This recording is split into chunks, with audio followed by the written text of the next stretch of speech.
Hello students, इससे पिछले video में हम लोगों ने वर्गमूल से 1 से लेकर 8 तक का क्वेश्चन बना लिया था। ठीक है, अब चलिए हम लोग बात करते हैं 8, 9, 10 और 11 क्वेश्चन नंबर 9, 10 और 11 की। ठीक है, तो चलिए स्टार्ट करते हैं। देखेंगे कि क्वेश्चन नंबर 9 कह रहा है कि निम्नलिखित प्रतिरूप का प्रेक्षण करके छूटी हुई संख्याओं को ज्ञात करें। तो ये तो तीनों सिंपल है, ये तो बन सकता है। प्रेक्षण करके बोल रहा है तो देखिए यहाँ पे 1 का स्क्वायर 1 हो जाएगा, प्लस 2 का स्क्वायर 4 हो जाएगा, प्लस यहाँ पे 2 का स्क्वायर 4, अब बराबर में यहाँ 3 का स्क्वायर कितना होगा 9। तो इन सभी को जोड़कर इसके इक्वल आल ला देना है। ठीक है, यही प्रेक्षण कराता है। ठीक है, तो यहाँ पे क्या करना है, तो इन सभी को जोड़िएगा तो 9 हो जाएगा, यानी कि 1 और 4 5, 5 और 4 9 हो जाएगा। 9 बराबर क्या हो जाएगा यहाँ पे 9। ठीक उसी प्रकार से देखिए यहाँ पे क्या हो जाएगा 4 हो जाएगा, यहाँ पे लगाइएगा तो 9 हो जाएगा, यहाँ पे जोड़िएगा तो क्या हो जाएगा 36 हो जाएगा, और यहाँ पे 7 का स्क्वायर कितना हो जाएगा 49। ठीक है, तो अब चलिए तो इसको भी जोड़ लेते हैं, तो इसको भी जोड़िएगा तो ये भी क्या हो जाएगा 49 हो जाएगा।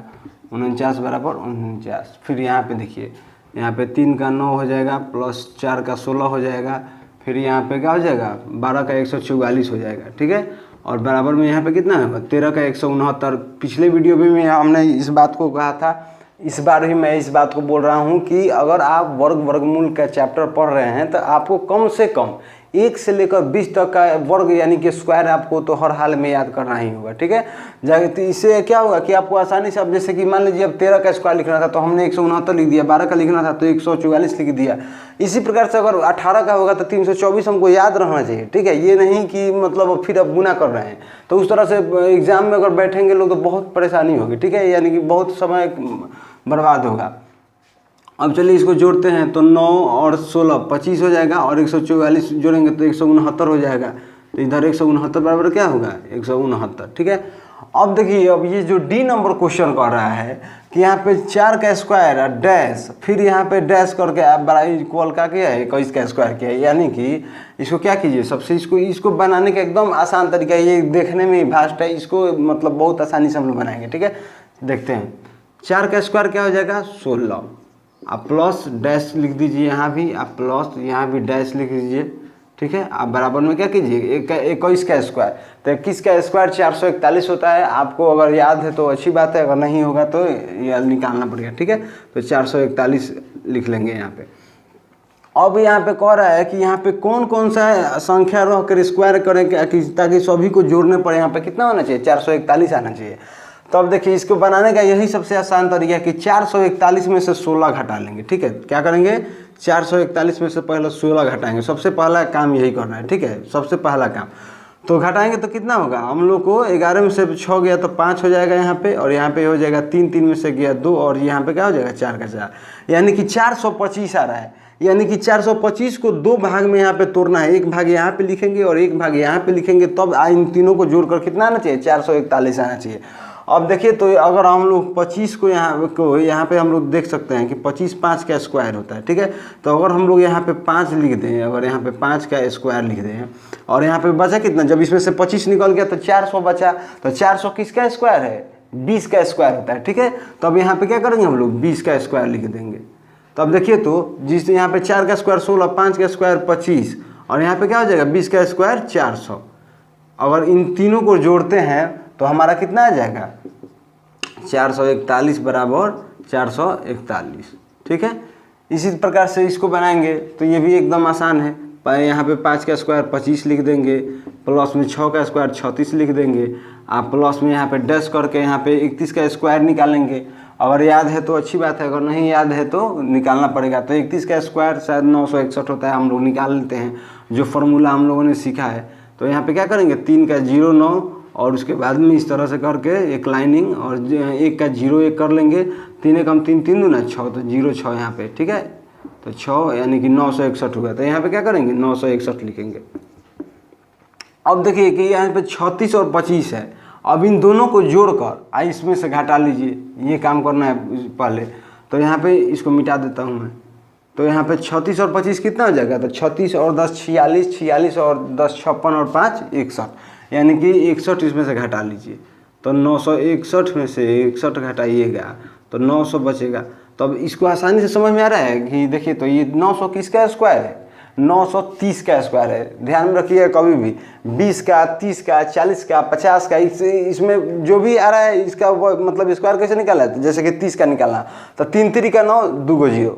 40 का निकालना है तो 4 4 का 16, 2 को 0। 50 का निकालना है तो 50 25 और 25 पर 2 को 0। ठीक है, इस तरह से निकाला जाता है।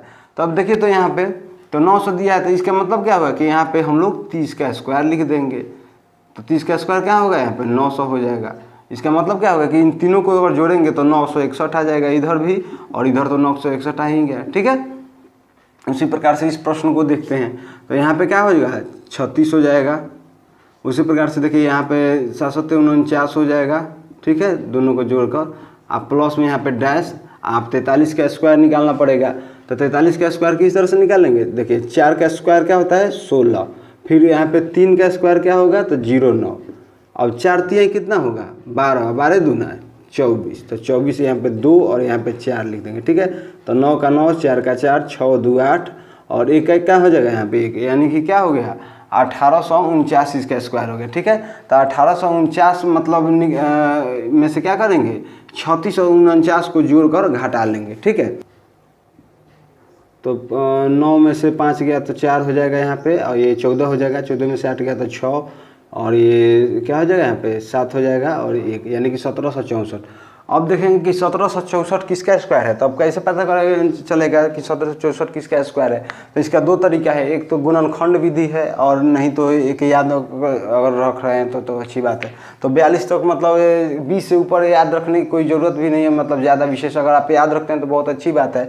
वैसे ज़्यादा लोग याद भी नहीं रखता है। तो देखिए एक चीज़ याद है, जैसे कहने का मतलब है कि 40 का स्क्वायर कितना होता है। जैसे कि मान लीजिए जैसे कि 30 का स्क्वायर 900 हो गया, तो 40 का स्क्वायर 1600 हो गया। ठीक है, तो इधर 1600 से ज़्यादा है, इसका मतलब क्या होगा कि ये 40 से ऊपर वाले का ही किसी का स्क्वायर है। तो अगर हम लोग 41 पर ट्राई करते हैं, तो 41 पर ट्राई करेंगे तो आपको ध्यान में होगा कि 41 के इकाई अंक में 1 है, तो 1 का स्क्वायर 1 करेंगे तो यहाँ पे आएगा, तो यहाँ पे तो 4 है इकाई अंक पर, तो ये तो होगा नहीं। तब 42 का करेंगे तो हो सकता है कि हम लोग का 42 का स्क्वायर 1764 निकल जाए। तो 42 का स्क्वायर निकाल लेंगे। तो 42 का स्क्वायर निकालेंगे, कैसे निकलेगा 42 का, तो 4 चौका 16 और यहाँ पे 2 दूना का 4। ठीक है, और यहाँ पे इस तरह से चिन्ह करके 4 दूना 8, 8 दूना के कितना होगा 16। ठीक है, तो 4 का 4, 6 का 6 और 16 कितना आ जाएगा 17, यानी कि ये क्या हो गया हम लोग का 1764 आ गया। ठीक है, ये आ गया इतना। तो इसका मतलब क्या हुआ कि यहाँ पे अगर हम लोग 42 का स्क्वायर कर लेते हैं तो यहाँ पे क्या हो जाएगा 1764 आ जाएगा। अगर 1764 यहाँ पे लिखा जाए तो जोड़ेंगे सबको तो कितना आ जाएगा 1849 आ जाएगा। ठीक है, 1849 बराबर क्या हो जाएगा 1849। ठीक है, और चलिए अगले क्वेश्चन पर चलते हैं हम लोग। कह रहे हैं कि विषम संख्याओं के क्रमिक घटाव की क्रिया द्वारा निम्न संख्याओं की जांच करें, कौन सी संख्या पूर्ण वर्ग है। पूर्ण वर्ग बोल रहा है कि पहचानने के लिए। ठीक है, अब विषम संख्याओं के, ठीक है, विषम संख्या। तो सम संख्या किसे कहते हैं। पिछले वीडियो में भी हमने लोगों ने बात किया था कि जिसमें 2 से भाग लेगा वो सम संख्या, जिसमें 2 से भाग नहीं लेगा वो क्या आ जाएगा विषम संख्या। तो अब देखिए यहाँ पे विषम संख्याओं के क्रमिक घटाव की क्रिया द्वारा बोल रहा है। ठीक है, तो यहाँ पे देखिए तो ये स्क्वायर अगर देखिए, फिर अब यहाँ पे स्क्वायर याद करने की बात आ गई।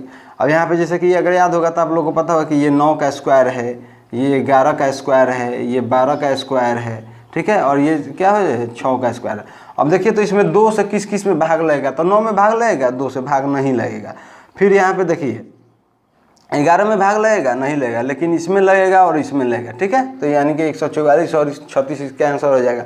उसी प्रकार से देखिए निम्नलिखित संख्याओं में से किन किन संख्या का वर्ग विषम होगा।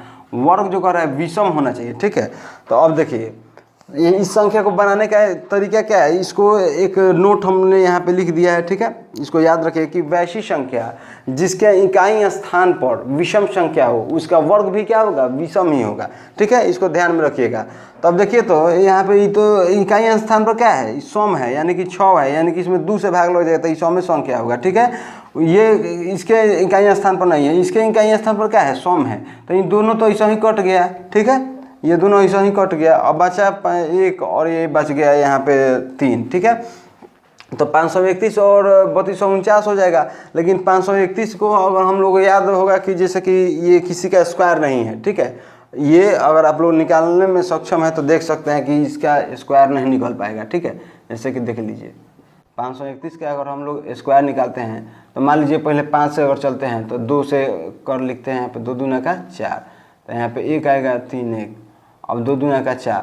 अब यहाँ पे कोई ऐसा संख्या रखिए जिसमें को मतलब उसी संख्या से गुना करने पर 131 आ जाए। तो मान लीजिए अगर हम लोग 3 रखते हैं तो 3 भी रखेंगे तो 3 3 का 9 आ जाएगा, ठीक है। तो इतना आएगा, नहीं आएगा, 3 3 का 9, 4 3 12, यानी कि 129,131, यानी कि ये भी किसी का स्क्वायर नहीं है, हालांकि ये विषम संख्या है। 3249 का देख लिया जाए, 3249 का, ठीक है। तो 3249 के बारे में अगर हम लोग देखेंगे तो यहाँ पे क्या करेंगे, हम लोग 5 का स्क्वायर रखेंगे, चूँकि 6 का रखते हैं तो 6 का 36 ज़्यादा हो जाएगा इससे, तो 5 का रखते हैं। तो 5 अगर यहाँ पे लिखते हैं तो 5 25 हो जाएगा, तो यहाँ पे 7 आ जाएगा, 4 और यहाँ पे 9 उतर जाएगा, ठीक है। अब यहाँ पे 5 5 कितना हो जाएगा, 10। अब यहाँ पे ऐसी कौन सा संख्या रखेंगे जिसको उसी संख्या से गुना करने पर हमको 749 आ जाना चाहिए। तो यहाँ पे क्या रखेंगे, 9 जो है यहाँ पे इकाइयों के स्थान पर 9 है, तो 9 किसके किसके स्क्वायर में आता है, या तो 3 का स्क्वायर कीजिएगा तब 09 आएगा, नहीं तो 7 का स्क्वायर करिएगा तब 09 आएगा, ठीक है। तो यहाँ पे हम लोग 7 का ही रखेंगे, इसलिए कि अगर 3 से रखेंगे तो 3 में 749 हमारे हिसाब से नहीं आएगा, ठीक है। तो 7 से रखते हैं यहाँ पे, तो 7 7 49 का 9 कैरी हो गया 4, ठीक है। और 7 दहा का 70 और 4 74 हो जाएगा, यानी कि ये क्या चीज़ का स्क्वायर है, 57 का स्क्वायर है 3249, ठीक है। तो ये कट गया। तो अगले वीडियो में हम लोग 2 क्वेश्चन और बच जा रहा है शायद, ठीक है। तो उस 2 क्वेश्चन को अगले वीडियो में देखेंगे और फर्स्ट एक्सरसाइज जो है वो हम लोग का समाप्त हो जाएगा, ठीक है। तो अगर ये आप लोगों को वीडियो पसंद आया तो इस चैनल को सब्सक्राइब कीजिए और लाइक कीजिए, ठीक है। और इस अपने फ्रेंड सर्कल में भी वैसे लोगों को शेयर कीजिए जो पढ़ नहीं पा रहे हैं, ठीक है। कोरोना काल में सारे संस्थान कोचिंग संस्थान बंद है, तो शेयर करके और उन लोगों को भी पढ़ाई में मदद मिलेगा। धन्यवाद।